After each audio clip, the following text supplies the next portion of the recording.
Thanks. I'll say a few words and then available for questions. It's Tony Sheldon, the National Secretary of the Transport Workers Union. We represent many thousands of aviation workers, of course, right across the aviation industry, and in particular in the Australian icon with Qantas and the Jetstar Group. What we've seen as a result today, which is devastating, and it's a devastation because it's at the hands of very poor management decisions that we've seen over the last 2 years. We've seen shareholder value decrease since 2009 to 2012, where it's gone down 54%, the shareholder price, whilst we've seen executive salaries go up in 3 years to 2011, up by 82%. This is a company that's recklessly approached both its responsibilities as directors, as the CEO, and the executives of this company, who the only people who have been reaping the benefits of the disastrous management of this company has been the executives and directors themselves.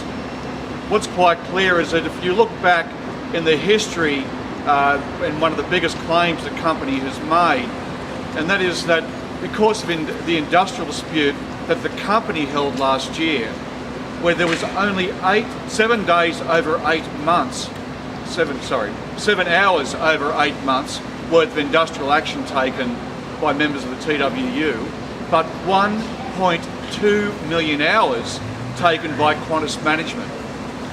They also, in the Industrial Relations Commission, made it clear 2.5 years ago they had made the decision to take on their workforce on the very fundamental issues that confront the aviation industry, and to say that they were going to turn around and shut down this airline without turning around and actually working with this workforce. What is also quite clear, and that is that the aviation industry deserves better from what is supposed to be the premium airline in our country.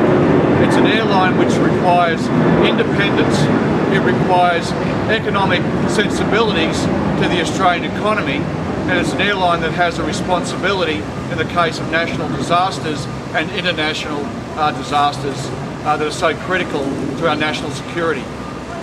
Qantas, in addition, have said that the loss from the industrial action they embarked on, 1.2 million hours, 2.5 years beforehand, decided they would have this confrontation with the best workforce in the world in the aviation industry.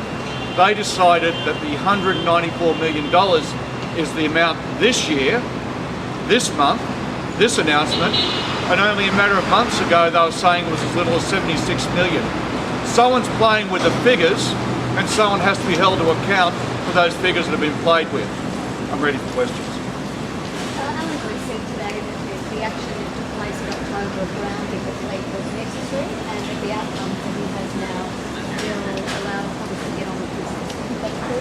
Well, what's particularly appalling is to say that 100,000 people stranded around the world without any warning, and to say to the Australian public, I woke up after getting a $2 million bonus, which the board said I wasn't entitled to because I didn't meet my key performance indicators. I didn't tell the general meeting of Qantas shareholders, let alone the Australian community, and I grounded an airline when I woke up with a stinking hangover. Let's hope he doesn't wake up with a hangover tomorrow, because heavens knows what he might do. This person has derelict in his responsibilities to protect the Australian icon, and quite clearly incapable of properly operating it. I'd say this as well.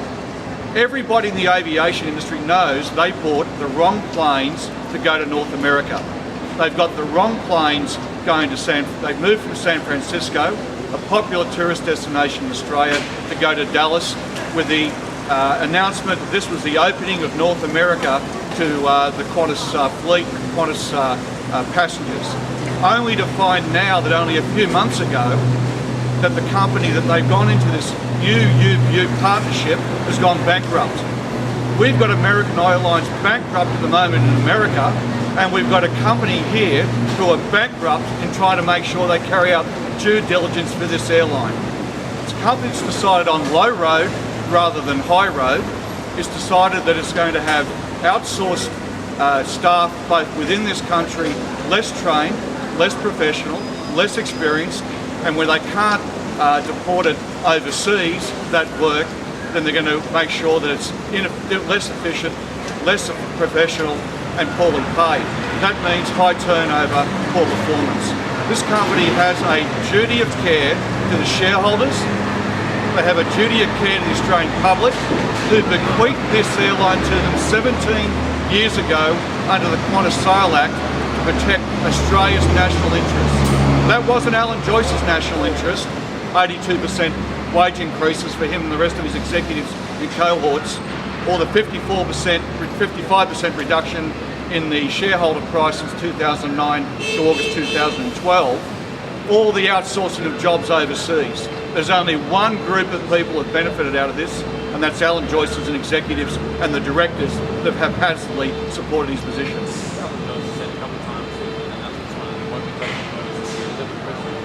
Well, isn't it frightening to think that Alan Joyce even could have made the choice about taking a bonus? Last year he got a $2 million bonus. Following day, woke up with a hangover, he says, and stranded 100,000 passengers and locked out his workforce without any preparation to the Australian community. I think this company needs to turn around, and those executives is take the same loss as the shareholders have and hand back 55% of your income and the $2 million you took without telling your shareholders last year at the AGM. You've got a responsibility in the Australian community, and you should start turning around and take account of what you've done to this airline.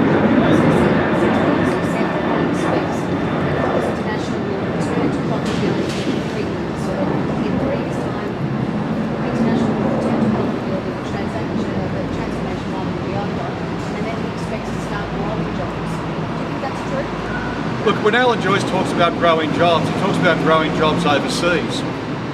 But what's clear about Alan Joyce, and that is he has failed to deliver a profitable company. This is the first time in 17 years. The people standing behind me from Qantas are proud of this airline. They have gone for wage freezes, wage deferrals. They've taken many changes in their workplace through all the pressures and dramas that Qantas has had in the international aviation industry in 17 years. Previous management have taken the high road, and that's delivered a profit. Alan Joyce and Leigh Clifford are taking the low road, which is delivering disaster. There is a real correlation here.